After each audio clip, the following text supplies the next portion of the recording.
চিকিৎসায় গাফিলতির অভিযোগ ইকবালপুরের বেলোনা নার্সিংহোমে তালা ঝোলালো স্বাস্থ্য কমিশন। গর্ভস্থ সন্তানের মৃত্যুর অভিযোগ, চিকিৎসক গড় হাজির থাকায় গর্ভবতী মহিলাকে ইনজেকশন দেন চিকিৎসকের সহকারী। ইনজেকশন দেওয়ার পরই ওই গর্ভস্থ মহিলা সন্তানের মৃত্যু হয়েছে বলে অভিযোগ করে পরিবার। তারপরে স্বাস্থ্য কমিশনের নির্দেশে নার্সিংহোমে ঝুলল তালা।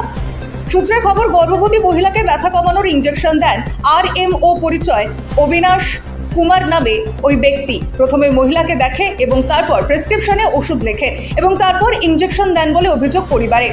ইতিমধ্যেই স্বাস্থ্য অধিকর্তাকে তদন্তের নির্দেশ স্বাস্থ্য কমিশনের। আপাতত 8ই সেপ্টেম্বর পর্যন্ত নার্সিংহোম বন্ধ থাকার নির্দেশ।